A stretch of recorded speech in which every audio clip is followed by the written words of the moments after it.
unless you've been living under a rock in the sports whole agenda, that Juwan Howard has been in a nice little friendly conversation with the Wisconsin coach on Sunday's game. So Wisconsin at home against Michigan on Sunday afternoon. They win by 14 points. Michigan's head coach, Juwan Howard, did not like the fact that Wisconsin's head coach called a timeout with under a minute left when this is what I don't understand. Calls a timeout. The Juwan Howard's upset that he called a timeout with his walk-ons, and when he's pressuring his walk-ons, why pressure them? So Drew was like, "Oh, let's just go look into this and see why would he press them?" So, anyways, beyond that story, guard put his hands on Howard at first, but Howard took it to a whole different level. I said throwing a punch because I don't really think it was a punch. I think it was more like a push to the face. He wouldn't really like making a fist and like popping him. But so the outcomes, Juwan Howard had suspended five games, which is the rest of the season because Michigan's not allowed to make the postseason.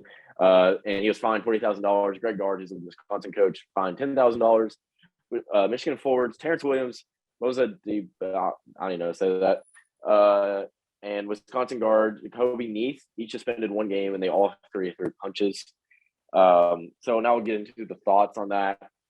Howard said in his post-game interview that he was not – they asked him, like, if you didn't want him to call timeout, why would you, like, press him? And he said, we weren't pressing him. I just put someone to pressure the ball, which does not really make sense because that basically is the same thing. It can just be a man-to-man press. So what are your all's thoughts? Should Wisconsin's coach have called a timeout? I mean, he only had 3 seconds until the 10-second violation. And did they do the right thing on the too weak of a punishment or too strong of a punishment? I think they did it just about right. Where, I mean, Juwan Howard shouldn't be, doing any physical altercation like that with a coach, and the Wisconsin coach should not be putting his hands on him.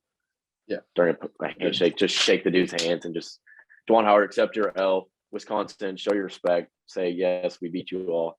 Haha, you all suck, and then walk off the court and like every other normal team. So that's what I have. I don't think the altercation starts if the Wisconsin coach doesn't put his hands on him. I don't know. I didn't see the need for that. I didn't see the need for it either, but Juwan Howard, you can't act like that as a head coach. You can't do that as a head coach of a Power 5 school. I saw someone say that's like JUCO. I don't remember who said this, but it's like that's like JUCO stuff, man. Yeah, like you don't do that at Michigan. That's just fun. I mean, he should have never put his hands on him. But yeah. I felt like I was watching the Netflix documentary Last Chance U for a second. Yeah, it was like watching Last Chance U. Yeah. I think Michigan does a really good job at hiring scumbag coaches, so it doesn't really surprise me at all. But what I really didn't understand was why the Wisconsin coach wanted to like hold him so much. Yeah. Like, what was the point? I guess they'd already exchanged words prior to the game ending. Because I think they said something to each other. Yeah. But I mean, goodness. There was no. I think Wisconsin coach just put his hands on him, asking him what he was doing for dinner that night. I don't know why Juwan Howard got so upset about it. Yeah, I'm sure that's what he said. I do think he should have been. The Wisconsin coach should have been suspended a game or two. Because he just got fined. He only got fined $10,000. He instigated the whole thing. Doesn't happen without him. He definitely instigated. You say that. Yeah. That's a good argument. But it was Juwan. Juwan could have just like shoved him. He tried to smack him.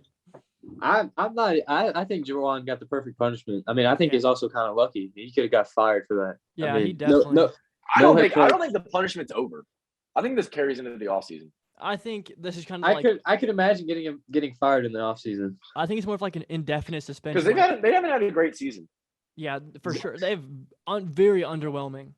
Yeah, he'll be back for the NIT. Don't worry. No, we won't.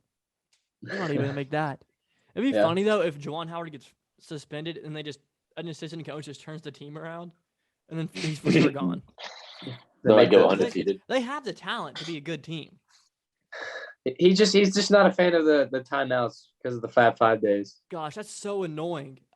Whenever coaches do that, it's like when coaches in the NFL get mad at other coaches for like trying to break records at the end of the games, but they do it themselves. Like Juwan probably would have done the same thing in the same situation. especially since he Probably pressured just the had- ball. He probably had flashbacks from when the Fab Five called a timeout. They didn't have any left. He was jealous. Yeah, He's like, man, you call a he was timeout. jealous. He's like, how they I don't have understand. I really don't understand if they're like, the game is over. Why do you call a timeout? If they're going to pressure the ball, you don't pressure the ball if the game's over.